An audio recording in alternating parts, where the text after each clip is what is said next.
Aren't you coming? No way.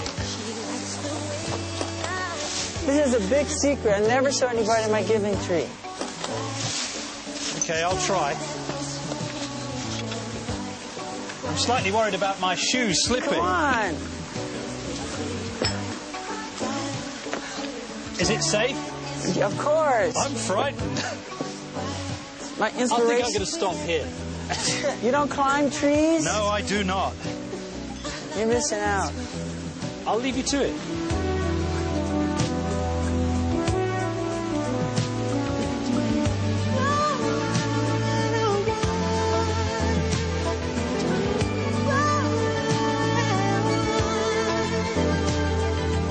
Looking out across the morning, the city's heart begins to beat.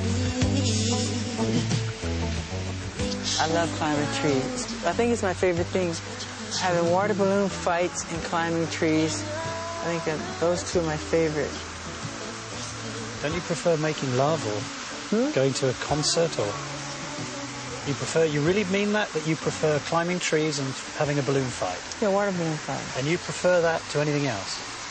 Well, as my pastime fun, you know, can't compare it to performing. But other people play football, basketball. I like to climb trees.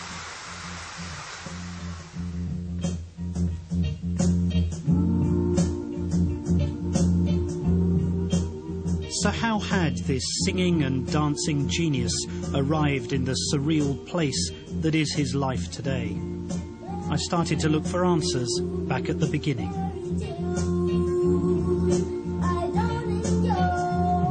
He played me his first single, Big Boy, which was released when he was just 8. By then, Michael Jackson had already been performing for 3 years.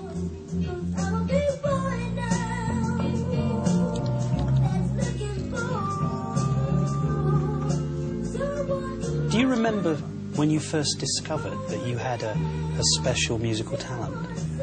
My mother caught me making my bed one day, and I was singing.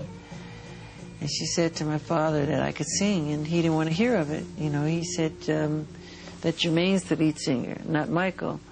My mother said, Joe, you really should hear him sing. He can sing. She goes, no, Jermaine's the lead singer of the group, and that's it.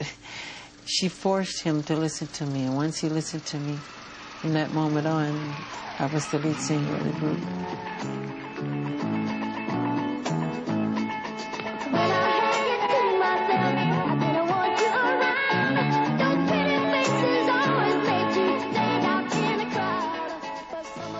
My entire childhood, I remember people always saying to me, he's a 42-year-old midget.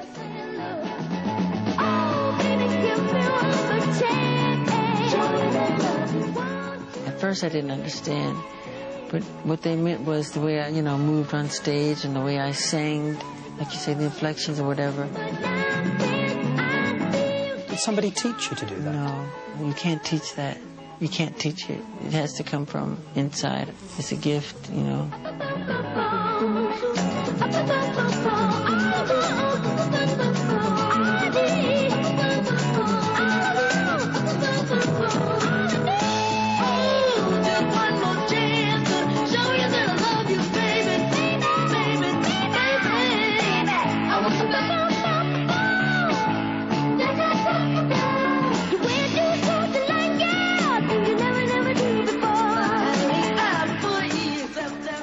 I remember precisely going to Motown Studios to record. And right across the street from the studio was a park. And I could hear the roar of the Little League team, and they were playing soccer and football and volleyball, and they were playing baseball. And I remember a lot of the times looking back and really hiding my face, crying.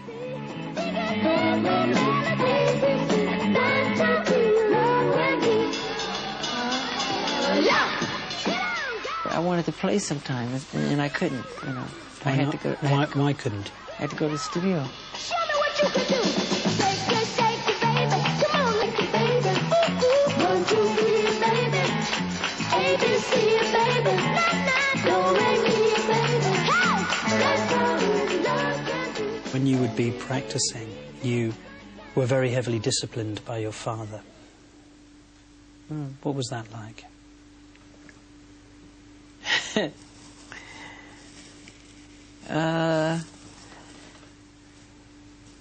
Well, I didn't have it that hard because he used me as the example. It was like, do it like Michael. You know, and he practiced us with a belt in his hand. And if you miss a step, expect to be... Just let me go back. You just said that you would practice the dance steps and your father would be holding a belt in his hand. Is that what you just said? Yes. And he would tear you up if you missed. And so we, not only were we practicing, we were nervous rehearsing because he sat in the chair and he had this belt in his hand. And if you didn't do it the right way, he would tear you up, really get you. And I got it a lot of times, but I think my brother Marlon got it the most because he had a hard time at first. And he tried so hard. And it was always, do it like Michael, do it like Michael, you know. But the others were very nervous, and I was nervous too, you know, because he was tough. How often would he beat you? Too much. Would he only use a belt?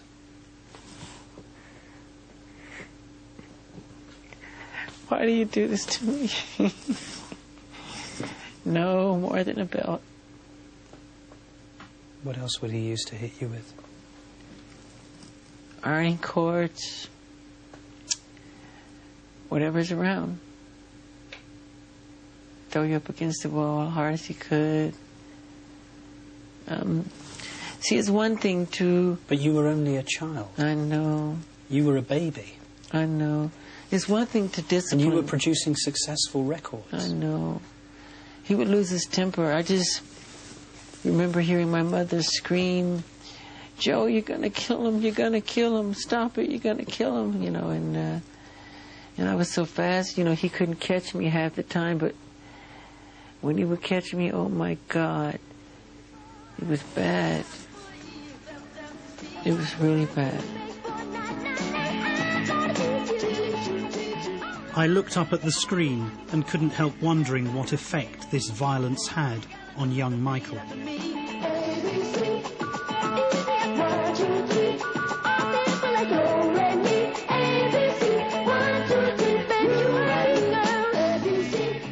We were terrified of him. Terrified. I can't tell you. I don't think he realizes to this day how scared. I mean, scared. So scared that I would regurgitate.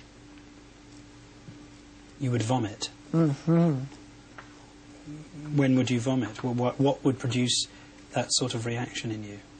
His presence. Just seeing him. And sometimes I'd faint, and my bodyguards would have to hold me up. When he was beating you, did you hate him? Yeah. Strong hate. That's why to this day I don't lay a finger on my children. I don't want them to ever feel that way about me. Ever. And he didn't allow us to call him Daddy. And I wanted to call him Daddy so bad. He said, I'm not Daddy, I'm Joseph to you, you know? And I totally forgive him for all of it, you know. You have to. But I don't allow my children to call me Michael. I say I'm Daddy. It's just the opposite. So when people say the abuse, that's not true. That's not true at all.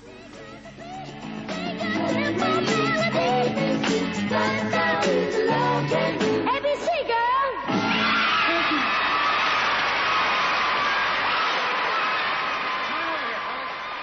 30 years on, the memories seemed as raw as ever. But there was little time now for reflection.